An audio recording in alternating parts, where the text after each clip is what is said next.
Hello there. Hi. Hey, Wendy.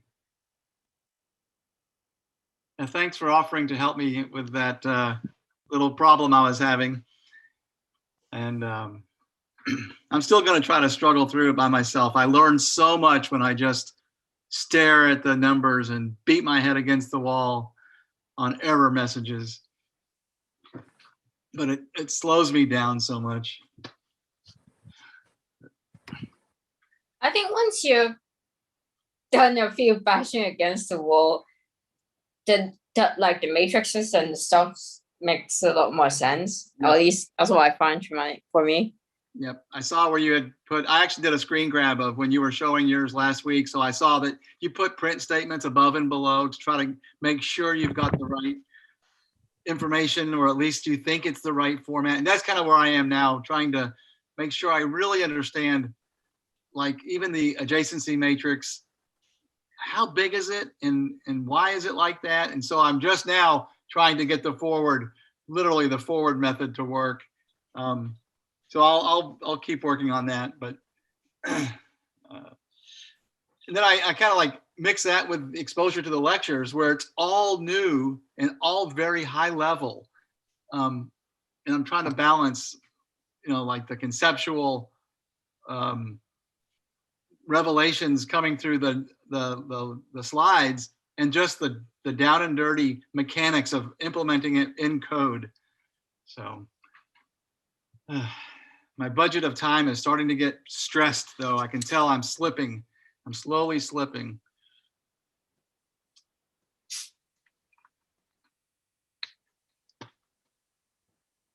For example, I just finished lecture. Well, I'm in the middle of 9, which actually last week we went through pretty well, I think. But I can't really rely on the quick skimming of it. I have to listen to him talking. Boy, does he kind of repeats things, doesn't he? It's almost like if you go over the concept in different ways 4 or 5 times from different angles, it'll finally sink in, which I think is true. But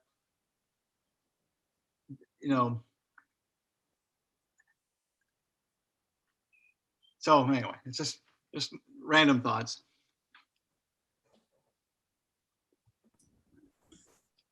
Good morning, everybody. Hey. I didn't have time to stuff, so I'm probably just going to listen in today, but look forward to seeing your brilliance. Hello, everyone. Hey.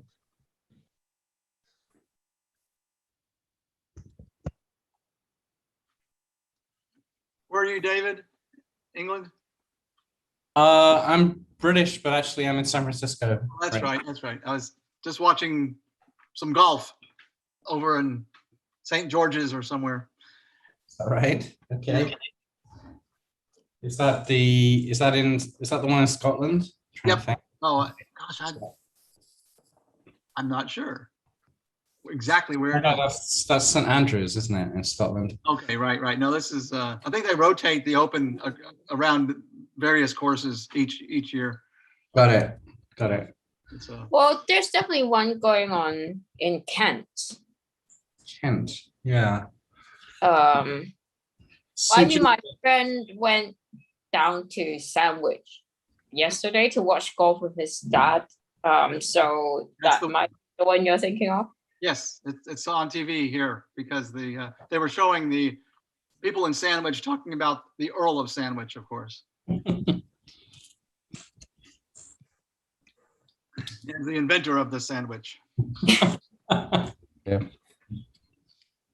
They didn't name him after the sandwich. They named the sandwich after him. That's right. Okay.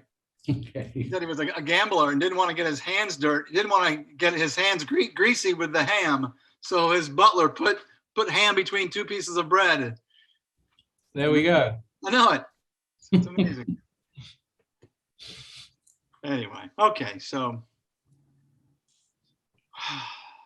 this is supposed to be the catch-up week, and I haven't looked at lesson 10 at all. For me also, I have like finished one 10.1, 10.2, and 10.3. I'm still stuck. I couldn't get time to finish it. Yep. Well, you're ahead of me. No, I'm not ahead of you. I have to do a lot of coding part, so Yeah. getting some time to. So yeah, I haven't finished the Colab 2. I think Colab 2 last time you were showing the Colab 2 or Colab 1. I don't remember. I think Colab 2. That was Collab Oh. 1, actually, wasn't Colab it? 1. No. Okay, yeah. No, I thought, I thought we were discussing collab too, but maybe I forgot. Maybe it is. Maybe it is Collab 2. Let me check. It is Colab 2. Yes. You are correct. Yes. Okay. So I'm still in the middle of that as well. I'm looking ahead. Oh Lord, I hope it gets easier. Only be like it's always the way it is at the beginning where you're trying to get the mechanics to work. Then once the mechanics work, you hope that just implementing those, using those methods or using that little piece later, but it's never that easy. Okay. I saw where some Sujit actually bit off and did work on homework 1. Mhm. I'm not sure I'm able to. It was fun, but it's pre-neural network stuff. So one of them was like really ancient stuff like random graphs, different kinds of graphs, and mathematical models for graphs compared to real world graphs. The second one was actually very, very interesting, for me at least. It was generating node features initially and how to basically get your neighbors, kind of an old version of message passing. It's called Rolex and Reflex. It was a method which somebody had come up with and we were asked to re-implement it. Third one was community detection by Leuven, using Leuven. The question basically asked for, deriving the Leuven algorithm, the 2 steps. But I didn't do that. I used NetworkX's things. It has the exact 3 things that you need for doing the Leuven detection, the 3 components. So I just used those. And the fourth one was about spectral clustering. Again, more theoretical, derive the feature and so on. I chose to basically explore spectral clustering. So using I think NetworkX modules and scikit-learn. But I think I found something, well, I learned something out of that. So I don't know if you guys already know this, things about the Feedler vector being a guaranteed min-cut splitter, basically, right? So I didn't know that. So now I do. So yeah. Guaranteeing what was that? So it's guaranteeing, a split. If you can derive, if you can take your graph and graph Laplacian and basically derive eigenvalues and eigenvectors out of it, the eigenvector corresponding to the second highest eigenvalue is called the Feedler vector. And the Feedler vector basically is, a bunch of negative numbers and a bunch of positive numbers. Anything that has negative, you can put into one cluster. Anything with positive, you can put in the other cluster. And that functions as a minimal cut in your graph, right? It will separate your graph into 2 pieces by cutting the minimal number of edges. Minimum, in what sense minimum? The number of edges, how many edges it has to cut to separate the 2 graphs. Okay. It finds kind of the weakest Exactly. point Right. in the graph. But assuming that there's no one kind of gateway node, it finds like the three places you might have to snip to separate into. And are the eigenvectors per node, or is that like a sum over the whole graph? Of the whole graph. Okay. And that's like, when you say snippet, you're saying if you remove part of the graph, it still retains its characteristic without the pieces? Well, it's separated into 2 halves. Yes. It's fine. I can illustrate. I have a little diagram in there. Let me quickly share and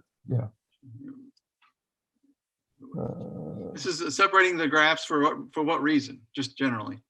If you are going to, assume that you are a military person, right? And you're trying to you know, you have a network of rail network in your enemy's country, right? You want to disrupt it somehow. So what is the minimum effort you need to disrupt it? Okay. So that's an application. Yeah.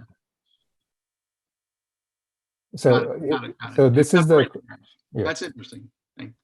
So this is the Karate Club, right? It's a toy thing. So then I basically did, you know, I found the adjacency matrix, I found the diagonal matrix, computed the Laplacian, did the eigenvalues, right?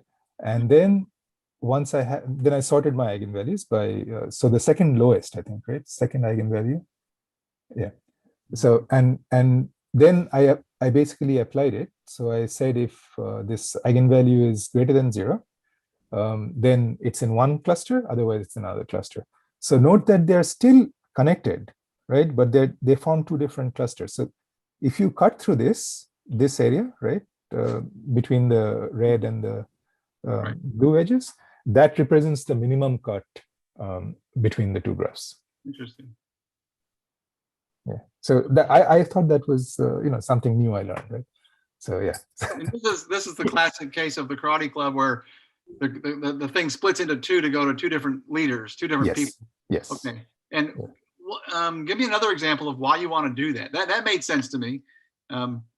This is so disrupting somebody's thing is so one. you're the Russian. You're trying to split America into, you know, Democrats and Republicans, and so you're looking for the minimum kind of number of Facebook people that you have to kind of push one way or the other. Just as one average use case, but I mean, I guess it's also just a typical application of graph theory, trying to split it into subgraphs. Is that right? Okay, that's what I'm not familiar with. I'm just not familiar with the practice. Well, neither am I. I'm just making it up. But it seems like a reasonable thing to do. Like, I mean, it's kind of like clustering when you don't have multiple separate graphs. You're trying to find. It's kind of the opposite of finding nodes that have the most in common. You're trying to find nodes that have, or groups of nodes that have the least in common. Right. Can you do that for multiple clumps? Could you say I want like 12 clusters? No, but reapply it to the yes, graph. You can, right? Yeah, you can reapply it recursively and split it up further and further. Right. I assume that has to do with the features that you used at the beginning, or whatever characteristics you used to qualify. Okay. Yes. In this case, it was, well, what in the Karate Club, what was the defining feature? I think the defining feature is it's like it's a one-hot vector of your neighbors. I think that's what it uses. So it has number of nodes, number of edges, right? So did they have any value applied to those edges? Was there a weight on those edges, like how close people are to each other, or was it just literally A knows B, just like every edge had an equal value, equal weight? Yeah, I think here it's only A knows B. And, right. So my adjacency vector is basically binary here, this guy. Right. Yeah. And can you just remind me what the eigenvalue is? That's a value per node. So the matrix is then a sum of all those values, or do you calculate it independently for each node? You calculate it for the entire matrix. It's like one operation one linear algebra operation, but essentially it basically projects your graph into a space where it finds components or identified by the eigenvalues where the differences are maximized, right? So it stretches it in some respect. Okay. So it kind of normalizes it to like a 1 or a 0 where it might have been a 0.3 or something. Yes. Yeah. Right. Oh, good. Thank you for doing that. I'll review those. Yeah, it's better than having to do it, although the learning component is less too, I feel, but but at least you see it, right? So yeah. Absolutely. That's great. And spectral clustering, is that a generic? I had a look at those pages that I think you like, that handout that's linked. Couldn't quite follow the math on that, but spectral is a specific type of clustering. Yes, basically all it means in this context is you're transforming it into another space, right? So Fourier, if you do Fourier transform of your input, right, that is also called spectral clustering, and then cluster it by frequency. It's also called spectral clustering, but essentially all it is that you're taking it, creating a spectrum, which is different from the input spectrum, and clustering on it. Okay, so basically remapping from one scalar to another. Yeah. Yes, one space to another. Really. Okay. When you say space, you just mean that it's coordinate space, coordinate system. Yeah. Okay. Yeah. Right. Yeah. So exactly. So your input dimension may be Euclidean, but your output dimension may be non-orthogonal or curved in some way, right? So yeah.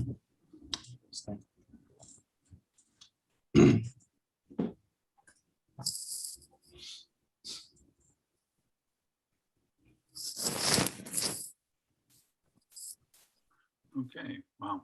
I'm just looking over the code. It's simple, right? I mean, it's all just calling things.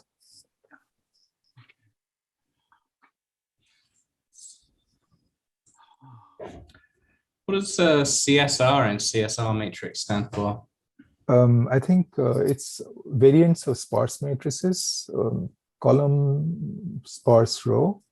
I think CSR is column sparse row, and CSC is column sparse column, I think. So it defines how the matrices are laid out in sparse format, I think. I may be wrong though on the abbreviation. Let me check that. And when you do np.diag and then you're squeezing it, so the squeeze is somehow like squeezing the dead air out of that sparse matrix. Is that what that? Yeah, without parameters. I think if I've used it without parameters, then it's just squeezing the zeros out. Right. So essentially, when you do a diag, it creates a square matrix, which is a diagonal, right? So you have numbers along the diagonal, and everything else is zero. So when you squeeze it, it just flattens it out, and the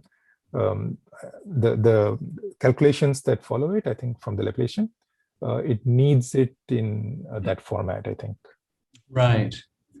So even though the shape is 34 by 34 in all cases, somehow it's represented in memory in a more efficient. Yes. Yeah. Right. Yeah. For sparse matrices, yes, that's true. Got it.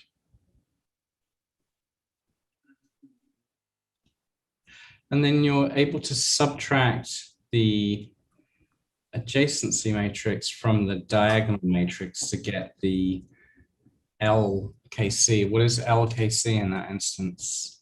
That's the Laplacian. I beg your pardon? Laplacian. Okay. So the diagonal minus adjacency. Yep. It's just a formula. It's up here somewhere. If you go under the text block, it defines what it is. Right. Oh, right. Yeah.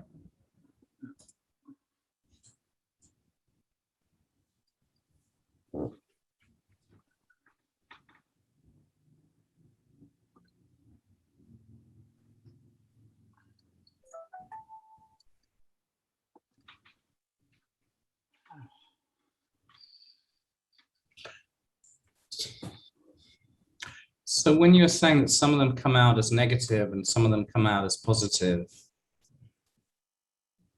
that is based on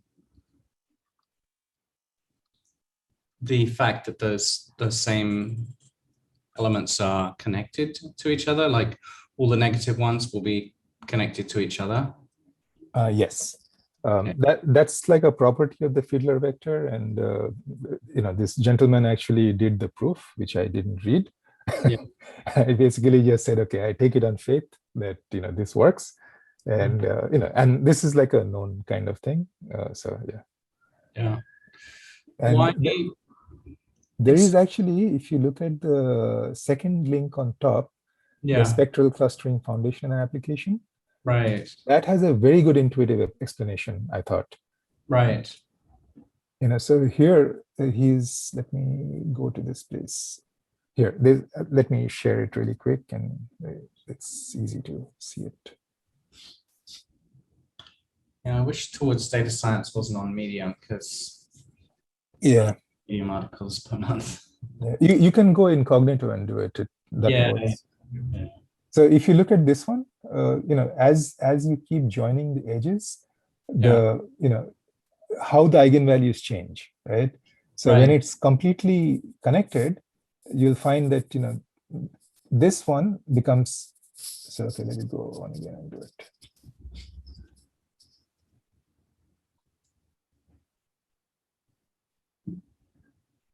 So this one goes up. The two just went up, right?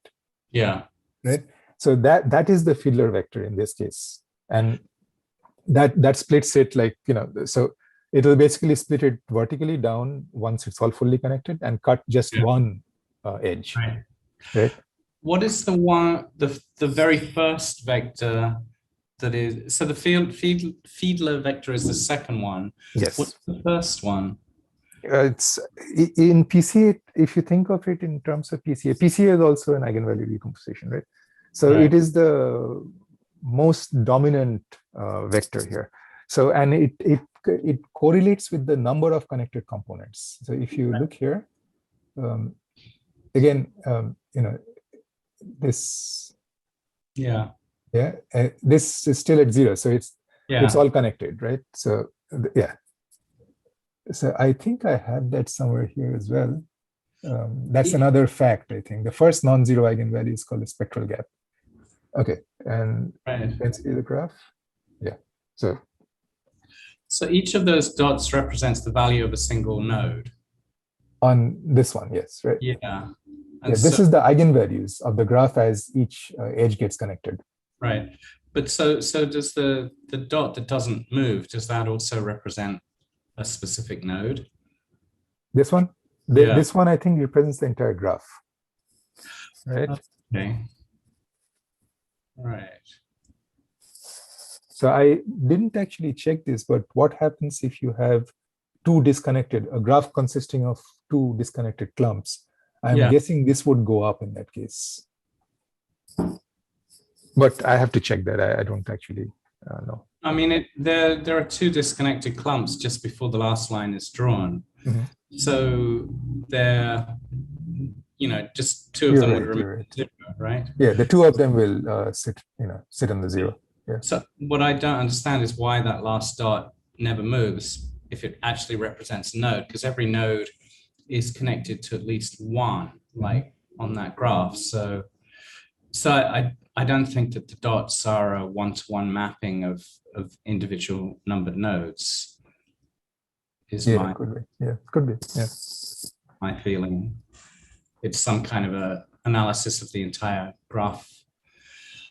Maybe it's the edges rather than the nodes, like how many connections they have. It could be, yeah. And it still doesn't make sense that something is at 0, unless it's like, I don't know, array notation where 0 represents the graph and 1 represents the first node, or just the first cluster. Yeah, that's possible. Yeah. So the eigenvalues are summation as you basically go over the graph, I guess. Yeah, it's the kind of the weights of the components, right? Right. So, yeah. Right. Interesting. And then as they move through this explanation, they're looking at the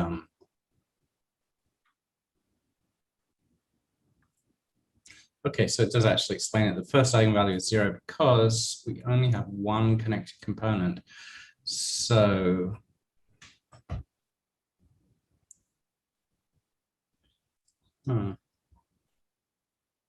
corresponding eigenvector. It's non-zero.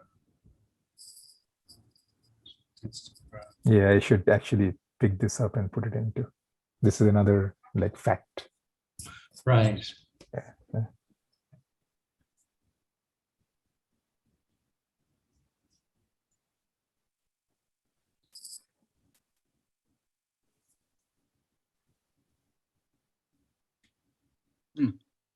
Pairs of 10 nodes. I mean, in that instance, all pairs of the 10 nodes do have at least one edge, or to the If they were densely connected, it would that, they're all connected to that each other. number would go Yeah. up. Yeah, that's Right. the only takeaway I get from reading that paragraph. This is Right. a fairly sparsely connected network, Yeah. and it's represented by a low spectral gap, something like that. No, first non-zero number, yeah. Which is like, that kind of blows my mind. The math, I don't think we can easily deduce just by looking at these numbers. Right. It is a very nice visual representation, though, as the value is changing, and you're able to just see it on a graph like that. The power of using it is Yeah. obvious, Yeah. which I appreciate you taking the time to go through doing that work. Yeah. Well, I mean, I wanted to understand it myself, so Okay. yeah, Yep. so- Yep. You volunteered to forge into a side area that was part of the whole course. It was in the homeworks, of course. Right. Yet he doesn't. This never really comes out in any of the lectures, Exactly. Yeah. which is interesting. If you're great, like, so the assumption is the students in that course have to do a lot of this work like this, but just required. Everyone, it's not like optional. In our case, it's kind of optional. Just Well, it's also the case that I think, because this is 2019 homework, I think if I remember correctly, the old lectures used to have a bit more on the traditional network Okay. stuff. you're right. And this year they've just pretty much go full on the graph neural nets. Well, this is valuable stuff, obviously. But it's funny how that discipline moves forward using different tool sets, different approaches, different explanations with everything. Yeah. It's true. Yeah, graph theory appeared to be a lot of heuristics when I took it in college. I mean, I wasn't really sure why we were learning it even at that point. It just seems like, bottled common sense in some respects and incredible amounts of math to prove some things which seem seemingly trivial things, right? But yeah, but definitely it has its uses, I guess, now that I look back on it. Yeah, now the methods of using kind of the deep learning and the structuring the problem so that it can be solved with back propagation and optimization is really interesting. It's mind blowing. Yet it still has obviously graph theory has basis in what you're just looking at here. Non-deep learning to come up with heuristics, like you said. Right. Yeah. I guess that can only go so far as making predicting node features and things like that. You just can't do it maybe using classical techniques. To some extent, I think, computer vision and graph theory, they have a similar trajectory, right? Pre-neural network computer vision was a lot of heuristics, a lot of bottled, common sense again. True. But, and then with CNNs, you basically learn it from the data. All this common sense that you painstakingly composed into math, you just learn it from the data now. So I think it's the same way here. I mean, you learn the graph structure or all the heuristics about the graph from its structure itself. That's a good point. I remember doing Fourier transforms and edge detection in 1983 or 4. Yeah. But it was only doing very big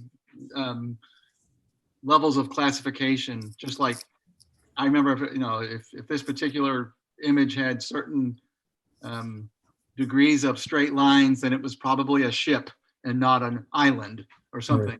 Right.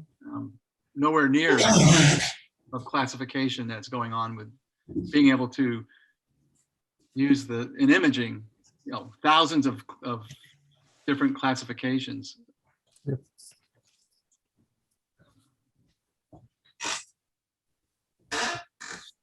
Yeah, and I have yet to kind of get a good, he touches on recommender systems, but I want to really get into what is a example where we're going to do this? And I hope it kind of comes along, but it may not. I think there are examples in natural language processing, right? So, so citation graphs are one example, right? Actual web graphs are another example where your citations are basically hyperlinks. Then on the biological side, there's tons of examples, right? So you look at graph classification, for COVID-19, for instance, right? So what are the proteins that are going to be negatively affected by something like a SARS-CoV-2, right? So you can basically look for isomorphic graphs. You know the few that are, right? So it's AC1 or whatever it's called, ACA1, I think. So if you know that, you can look for graphs which are similar to that, right? Right. Other molecules which look similar to that in graph structure. Yeah, so just on that topic, a molecule is a collection of atoms, and atoms have connections to other atoms to make those molecules. And so exactly, we're talking about the bonding being the edges, and something unique about the nodes are things about those atoms. I guess that's just a very simple. Yeah, exactly. Yeah. Your node features are where it is on the periodic table and other stuff that you know about it. And the edge weights are basically the bonding, strength of the bond between the atoms. There was a bunch of good links to things that are way beyond that, right? Like. So actually, Wendy shared that awesome set of links. Yes. Yeah. And I didn't want to go too far off the ranch. Looking into those. Yeah, I looked at a few. They're pretty awesome examples. Very nice examples. Deepchem.io. Yeah. Yes, and I had just briefly touched on some things when I was looking at this is a long story, but I do a website for a biotech company whose actual product is trying to target certain mucins on epithelial cells. And that particular mucin is a glycoprotein that apparently has, these all these conditions of which I know nothing about, but yet I just found some incredibly interesting, decades old descriptions of atoms that can be found and can be plotted with the, Python, whatever the Python desktop app for plotting molecules. So obviously this data is there. But that is so advanced beyond, I think, or maybe it's not. Maybe you could help kind of bridge how close we are with the things that we were being exposed to in this course with what's going on in some of those, almost cutting edge tool sets. Yeah. Yeah, Vikas also has one here specifically for biological complex carbohydrates. What's an example of the features in a complex carbohydrate? Same things, kind of, or is it? I think it would be the same thing. Yeah. Yeah, the sugars, though, they're very complicated, but they're just atoms. Yeah. Okay. Yeah, like it was about the complex carbohydrates. I read it and I shared on the Slack. That's what you're talking about, right? So yes, yeah, that's the one. Yeah, and interestingly, so I actually connected Dave's thing, right, where he talks about, the article talks about glycans and stuff, right?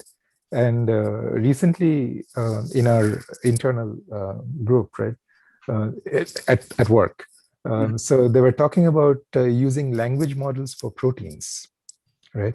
And so proteins are really, a bunch of long sequence of, I think they're called glycans. And basically you can think of the glycans as alphabets, right?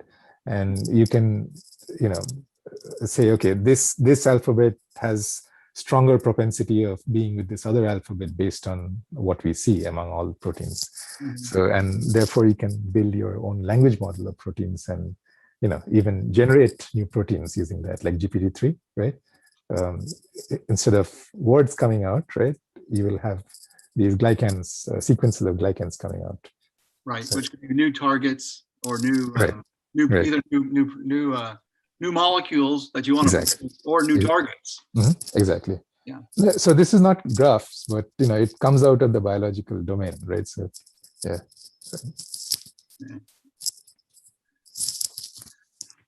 Well, yeah.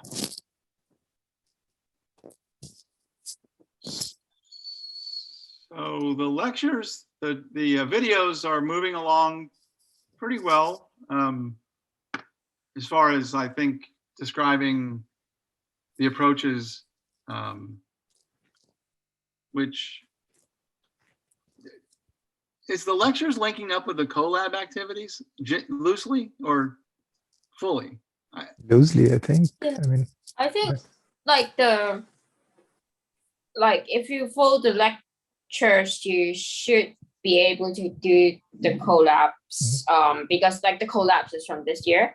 There are some that, I'm working on collab 3 at the moment, and there are some that I need to dig around a bit because, it's there in the lectures. It's just a bit harder sometimes to translate it into code that doesn't throw you a bunch of errors.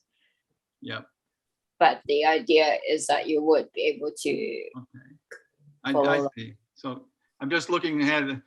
Collab 2 kind of gets all the way up through evaluation, model evaluation at the very end, which is kind of where I am in the lectures, section 9. Okay, that's good to know that there's some tracking. But my goal is to be able to competently at least do these basic collabs and understand it, because that's a good hands-on competency that I wanted to leave with. So I see that as excellent. The homeworks, I'm afraid, are going to be, for me, a little bit more interesting, but not quite part of my core takeaway yet. And I'm just trying to balance the budget of time I've allotted, and it's if I spend too much time looking through errors and trying to do that, I'll never get ahead on the lectures. But so far, I'm just barely keeping track. How are other people like? Yeah, I'm done with collab. What was this? Collab 2. Yep. But it is hard. But so far I'm holding on. So and the nice thing is, I can see the end. Yeah, and you obviously had some, abilities to go off and do the homeworks as well, which is commendable. Absolutely commendable. Yeah, I just thought it was interesting. It's not. Yeah. Well, just be able just starting from scratch in a collab and actually bringing tools in, and creating versions of the models that are actually just in text. That's quite a skill. I'm getting better at that in some other areas of using Python for just other tools. Yeah. I'm looking at the end of your collab here, where you downloaded another data set, it looks like, from the SNAP data. Yes. You didn't bother plotting that graph visually, I guess. It's going to be a hairball. It's pointless to do it. I actually thought of doing one level up. So there are 190 connected components out of that. Yeah. So I was, I did question 4 first because I found it interesting. And then I did question 1, question 4, 2, and 3. That's how I did it. So 3 is basically Leuven. And I think it's Leuven. So and there you learn how to do this induced graph, through using network X, right? So I thought I'd do that, but then I kind of lost interest at that point. But a 190 node graph, induced graph of just the clusters would still be tractable, but one with like 5,000, I think there were 5,000 nodes in there. It would be just like a big black box, ball. Yeah. So this, but the last one has number of connected components being 190. Is a component defined as a clump of nodes, or is it a single node? The number of components are a clump of nodes, clusters. Got it. And so it's defined as a separate component if there's only one connection between one cluster and another cluster. I mean, what's the difference between where's the kind of the threshold for being a component? I think that is also defined. Hang on, let me quickly. So I think so in that math facts, right? So here it says fact number 5, right? So if it says if G has exactly k connected components, then the kth eigenvalue, the first k eigenvalues will be 0, right? Right. So that's the rule, and I think intuitively connected components would mean like something like a dense subgraph, right? Yeah. In the graph. Yeah. Right. I was just looking for where you set that value, because you at the end of that document you just let's see if I just bring this up. So at the end of this document you just you load the data, then you're just getting the statistics on the network, number of nodes and edges, squeezing it down and creating the diagonal, and then it goes to number of connected components, 190. So I'm just wondering where you set that. I'm looking for, so again, going back to the math facts. So if your number of connected components is k, then your first k eigenvalues will be 0, right? So this is what I've done here. I basically said, give me my eigenvalues which are greater than 0, and find me the position of the first one, right? The argmax of, the highest eigenvalue after which is not 0. And that is the position which is my number of connected components. That basically defines k according to that definition. Isn't that just the number of eigenvalues minus 1? So this is not your Feedler. This is a... Yeah, this is the first k eigenvalues would be 0, would imply that the number of connected components is k. So, so if you scroll up a bit. Yeah. Middle mode. Not sure what argmax is doing. That's the... it finds the highest eigenvalue, the position of the highest eigenvalue, which is non-zero in this case. Okay. The argument position of the maximum. Yes. Got it. So out of 5,000 nodes, the 190th node has the highest. 190th eigenvalue is non-zero. Yeah. And we never quite figured out what an eigenvalue. It doesn't correspond to a node one-to-one. It's some other kind of. Yes, it's a weight along the the new coordinate space where you're redrawing the graph. Right, and eigenvalues are not in a 2D space. They're just one. It's a one-dimensional array of values, basically. Yes. Right. Yeah, I haven't actually run this code. So sorry, what were you going to point out? That something up here also? No, further up. That's where. Right here, a little bit more. So it goes up here. This fact number 5. So fact number 5 came from the handout. It says that G has exactly k connected components, right? So the first k eigenvalue is a 0, and the k plus 1th eigenvalue is positive. Right.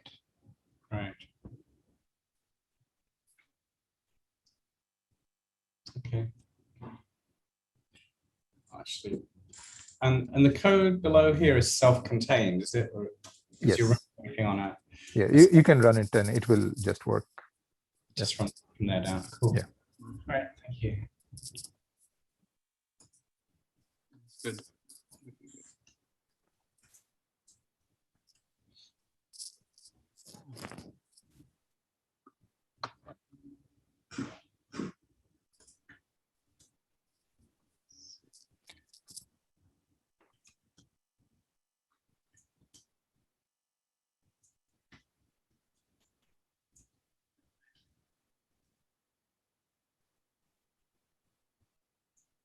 Yeah, for Colab 2, I had, initially I had trouble with the first model. And I think part of it is to do with the, very inconvenient way in which we have set up the Colab. Or, it's a fact of life. I mean, it's not the fault of that. Right. But you have to set up the environment each time. And so when I was doing on GPU, it would send me into an inconsistent state, and I have to reset my, reset my runtime each time. I have to reset. It takes me like when I come back I'll work on it like 2 or 3 times per day for maybe 30 minutes each as I find time. Every time I come back to it, I have to like restart, reboot, reconnect, refresh, Yeah, and then run from the very top down. Yeah, but one thing I found was that if you switch it back to CPU while you're developing, first off, Colab doesn't aggressively try to kick you out as much, right? And second, on CPU you get better stack traces rather than GPU basically saying that I'm in an inconsistent state. You will actually know why it is inconsistent. So that I thought was something useful to share. Another thing I wanted to share was that if you so what I do is I do a forward pass whenever I build my model. I send in like a data structure that looks like what my target data structure would be, but complete junk, just the same shape, right?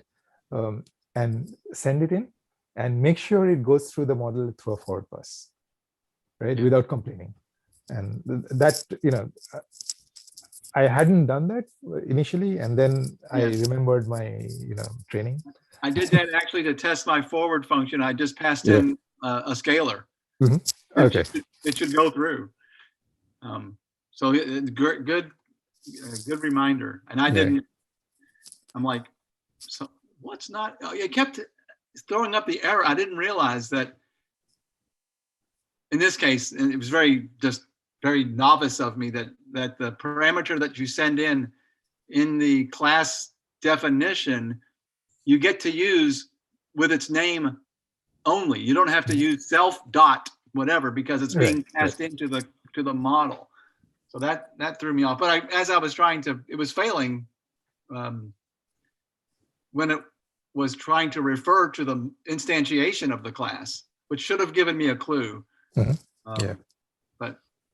so yeah, I mean, this is all part of just getting good at using this tooling to do anything. Yeah. So when you switch to CPU, you actually get better errors. Yeah, better errors, and then you get it all fixed up, and then when you run it, I put it back on GPU, and it worked better for me that way. That's a good idea. So CPU can actually do a tensor, but it just would take a long time. Exactly. Yeah. There's also the option of running Colab on your local runtime. So if you're just debugging whatever, I have never tried myself, but you could potentially just have it set on a locally running Jupyter thing until you're ready to move it to run on their GPU stuff. Where does that, when it says local runtime, what does that mean, local? I think it means like a Jupyter server on your computer. So you have to set up your own. I mean, you can run a Colab inside Visual Studio Code now, right? Inside VS. Oh yeah, right. I have PyCharm. Yeah. Oh, Well, I mean, like you can run it on your local Jupyter server, but I think if you run Colab using a local runtime, means that you can just switch it over to remote really easily rather than having to like upload your notebook or whatever. right. But for me, because I got a GPU, so I just run it on local all the time. I see. Yeah, I've been resorting to using Jupyter Notebook in a Docker container just because I get so frustrated with all the packaging of things all the time. So I guess I could connect it to the port that was exposed for my Docker Jupyter. I've never done that, where it says local runtime. Yeah.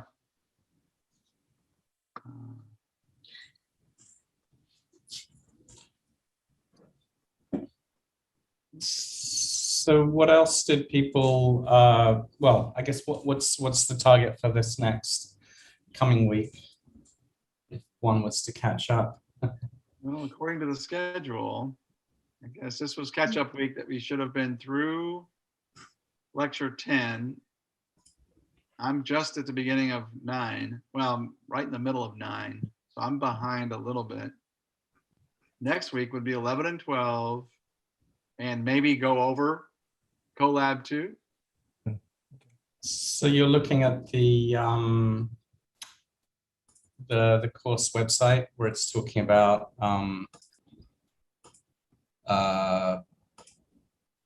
just. I'm looking at our schedule, at our. So you're not looking at this website where it has like. So you think it? So we're in week 10 now, like knowledge graph embeddings. Well, that's the expected lecture that we would have hoped to have had assigned for today. Yes. Right. Because like we have a slightly different schedule to the course. It's on the spreadsheet that I've pinned the link to on the site. Right. And it almost mimics that exactly. It's off by 1 week on the Colab, which is fine. I think that's we decided to do this because that was the catch-up week, and everybody's kind of catch up on the homeworks. So next week is technically week 7. 7. Okay. Oh, right. Okay. Yeah. I mean, so those video lectures, they take some time. I didn't, realize that, you'll spend many hours just listening to this guy, which is great. There's nothing wrong with it. It just takes time. Yeah, there's like 60 lectures there. I let it play through the other day while I was doing something else. Yeah, there's like section 1, 2, 3. Right. Some are 40 minutes, most are 20, but yeah. And they're all very, they follow the slides perfectly, and they tend to not repeat, but they tend to reinforce. Yes. Which I think is great, just so that it reinforces. There's not much new material. When it comes out, he spends a lot of time presenting it and why it's new and what we're doing and where we're going. And so, Dave, can you share this one, the links to this piece? Me? Yeah. I don't have this. Okay, this is. Yeah, I just picked that off the. It's not quite. Not what's pinned, but just like the thing that's at the top of this group chat in Slack. I'm not sure if that's like. Let me look for it. That's maybe. like It's in the description. I think that's right. Okay. All right. that is the lecture. That's the most recent course, right? The spring 2021. Yeah, I'm not sure if this is the current one. CS224 winter.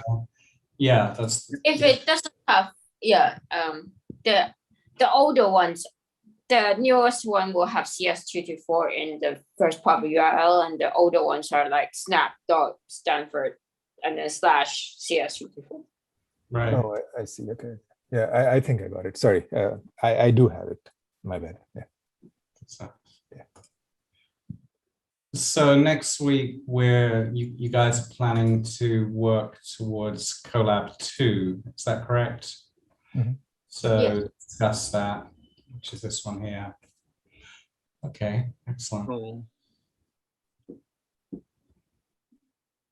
It's getting into PyTorch. Interesting. Yep, and I posted, there's a little nuance to loading those libraries. What's that?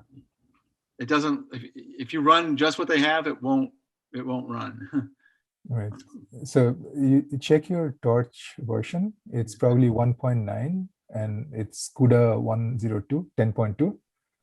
And so you have to basically change these PyTorch geometric and the PyTorch, the scatter and the sparse to point to 1.9, whatever your PyTorch version is. Yeah. Yeah, I think actually we had that discussion right at the beginning of this whole course. Yes. First week or something. So you're saying basically Colab has a version of PyTorch already installed and it conflicts something? Yeah, it is ahead. Basically, yeah. Yeah. I uninstalled Torch Scatter and Torch Sparse, and it seemed to work. It seemed to do its cleanup pretty well. Right. Excellent. And then it was just knowledge of PyTorch and knowledge of classes and tensor. The tensors don't come in really. They shouldn't. They're just tensors. If you need an integer, you get an integer out of it.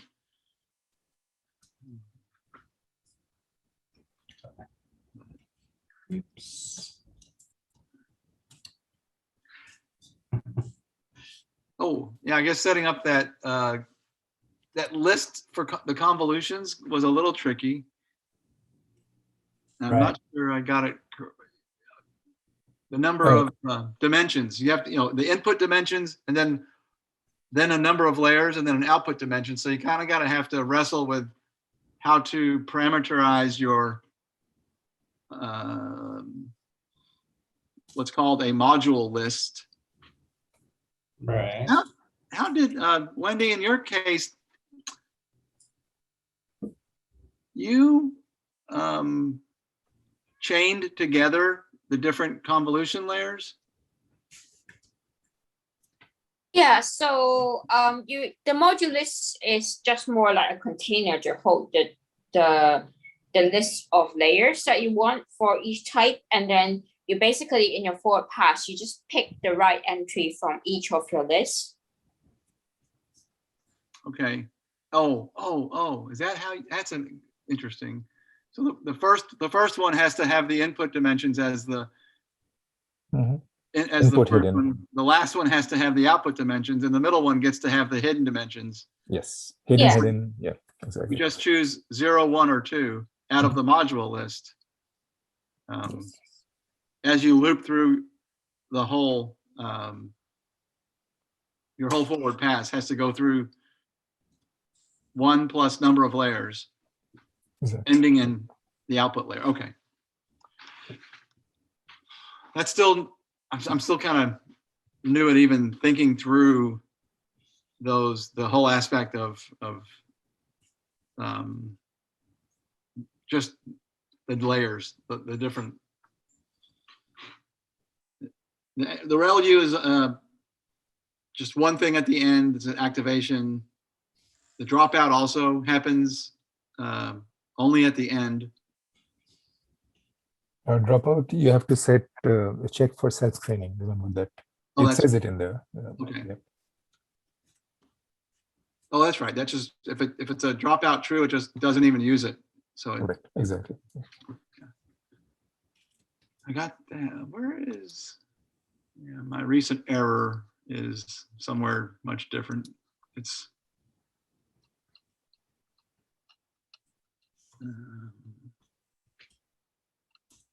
yep, good old dimension out of range. So I gotta. Is it the split? So essentially, for training, you need to take the adjacency matrix, and split it both ways, right? So select only the training bits out of along the x-axis as well as along the y-axis, and on the input, you also need to do the just on one axis. Oh, so the adjacency matrix is the whole thing. That's interesting. So it said like the instructions were to pick the data out. So you can only use the training index is obviously just the samples that are going to be used for training. Mhm. And you have to reduce your adjacency matrix on both dimensions. Exactly. Yeah. Thank you. That Yeah. would have completely lost me. Yeah, that took me a while too. So Because it's the instructions are interesting in how they kind of tell you what to do, but they don't tell you how to do it. right. But Yeah. you can't succeed without doing the thing it says to do. Slice the model output. So I'm thinking, okay, there is a slice involved here, but I don't know how to implement that. And you just gave me the slice both dimensions, or I'll figure that out somehow. Yeah, I'm just now currently using the entire adjacency matrix, Yeah, which that, is that will obviously not work. wrong. Yeah. Yeah. Obviously wrong. Good stuff. That's the golden tip for me today. Okay, well, next week we'll formally, I think, present this and have it behind us if possible. So we can move into the next one. Yeah, good. I think it's fairly good progress. I think keeping pace is so far okay. I'm feeling like I'm almost saying it's gonna get rough here coming into these next weeks where we have to do 2 per week. But then I guess we have another breather there on the 7th of August. Okay, yeah, I think we're up to it. But let's see, what is it? Going into yeah, it's a good time. It's hot. It's summer in Kentucky. Good time to stay inside. Yeah. Do this work. It's a little bit the opposite for us. So it's kind of, yes, it's finally warm. It's time to go outside and enjoy the sun before the cold returns. Where are you, Wendy? London? In Yeah. London? Yeah. Yeah. So it's, It rained though, right? Recently? oh my God, the rain. Yeah. Jesus, the weather is almost scary, folks. It seems. I keep saying that every time I meet with a group, every 6 months, I keep saying, wow, this seems almost scary. Yeah, Oh, well, we have some German people in our group, and then we'd really feel the impact of climate change. Well, Yes. you're not. It's almost random where it hits. You know, Right. last year Denver, or this year Oregon. Next, and that's the nature of big systems like that. Right.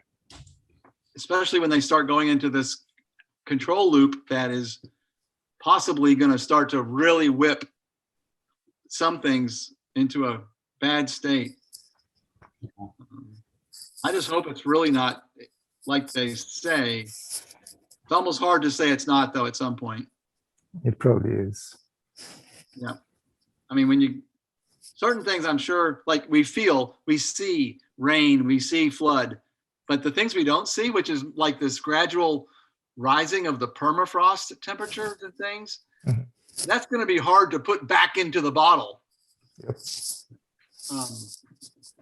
And I guess the news of the Amazon kind of reaching a state where it's emitting more than it's absorbing is not quite the tipping point. It's actually just another, slow change in that balance. But again, that's a thing that is not reversible without, decades of effort.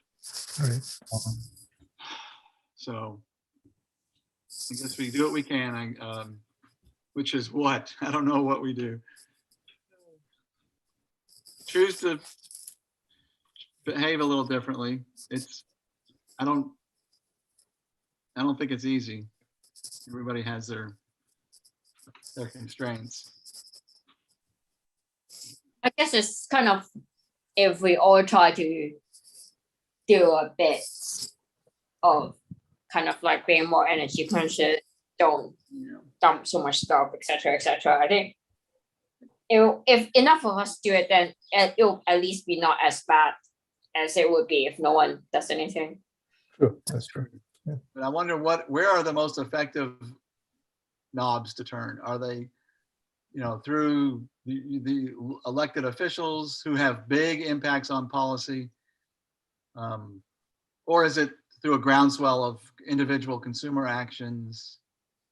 I think consumer actions don't really move the needle at all, though, right? Yeah. And when you think of us all like recycling our cardboard boxes, it's just like 1 week of factory output or something. Yep, that's kind of where I was going. I didn't want to minimize Wendy's thoughts because I think it is important that we act consciously. Yeah. But I just wonder what are the areas that would have the most impact. And Yeah, policy changes definitely, Yep. And so that's a challenge. That's a trick that is hard to master. Well, I think there just has to be a much more cataclysmic event to the point where it becomes undeniable. I mean, people see floods on CNN, but they don't really take it to heart. Like if half of Florida just fell off into the ocean, then maybe American people in other countries would be like, oh, it's not actually liberal propaganda. This is real. Right. Well, you can only say that for so long. I think you can only look at a flood and say, oh, that's propaganda. You can only do that for so long. So I do think the public, the publicity given around any of these small cataclysmic events is probably useful. You just start seeing over and over things that didn't occur to this degree. Right. Yeah, or maybe the problem though is that it's a gradual boiling a frog alive. It's like you could say gun violence is a crisis, but like when you see every weekend there's like 4 or 5, mass shootings, just nobody really, it doesn't register anymore. It's like, oh, there's another flooding. Oh, there was a tornado, and oh, a few more 100,000 people lost their homes. Oh well, just like normal then. Yeah, that's a good point about the normalization. Yeah. Small incremental things until it happens to you, which is right. Or people kind of sad because actually all of our nations or whatever, they're big, and you can't act just out of local concern. Right. Because you would never succeed. So that's what I'm just perplexed at what does one do to help, how do you determine what is the most effective thing that we could do as individuals to impact in the most effective way? Maybe rebranding global warming so it doesn't sound so attractive. Yeah, right. It sounds like a nice holiday weekend. It doesn't really sound like basically warm. death. Yes. Oh, I'm hot, I'm sweating. That's okay. Right. But it's, I have 3 feet of water that I cannot get rid of, and my whole future is now different. That's a big thing. Yeah, I mean, it's more like Mad Max than kind of vacation. Yes, there you go. Or Waterworld or something. Yeah. Well, they do say that when we start getting mass migrations, and the Defense Department, the U.S. Defense Department is fully aware of the impact that it will have when people start having to migrate because of the impacts, whether it's on food systems or. Yeah. And I'm not sure how far away we are from that. Yeah. Well, I mean, isn't like Florida and like a lot of areas in Florida and Miami, you can't get insurance on houses now because they know they'll be in the ocean in like 50 years. Yeah, that is impacting. Oh yeah, they're building flood walls around properties with the absolute certainty that the water levels will rise. So right, that is happening, and that's a positive, in a sense, a positive private policy of insurance companies. Yeah. To respond. Right. Yeah. Okay. On that note. Right. On that happy note. Well, I hope no one's impacted too bad in any way of things like this. Well, the UK is an island, so are you both in the UK? Sajit, you're also in. No, I'm in California too. Oh, okay, right. By the way, what's ELS HBE stand? Elsevier home-based employee. Sorry, that's what I get out of that. Your business Zoom thing. Yeah. I reuse the Zoom for both threads. Right. So you're hosting us. That's where we can have the long. No, I'm not hosting, but for some reason, my business persona comes up in the Zoom. Right. I don't know why, but yeah. And is It's TWIML AI that's hosting it. They're paying for the Zoom. Right. Oh, got it. Thank you, Team TWIML. And is Vikas? Are you on the line, or is that someone's dual login? Oh, there you go. Yeah, I did not understand your question. Like, what are you asking? Oh, I was just wondering if you're following along with the home. No, I was. So I'm following. In terms of course, I have to do a bit of Colab 2 still left. Although I have tried to just go through the lecture within the time period. Yeah. And are you in the Europe time zone as well, or? No, I'm in India. Yeah. Okay. So it'd be late, I guess. Hard spread around, obviously. Hard finding a time that works for everybody then. Yeah, it's pretty almost like 11:45 night here. Yeah. Pretty good. Okay, well, I think I'm going to get on with the rest of my weekend. So thank you very much, everybody. Right. Same here. Very Right. good. All right. Bye, guys.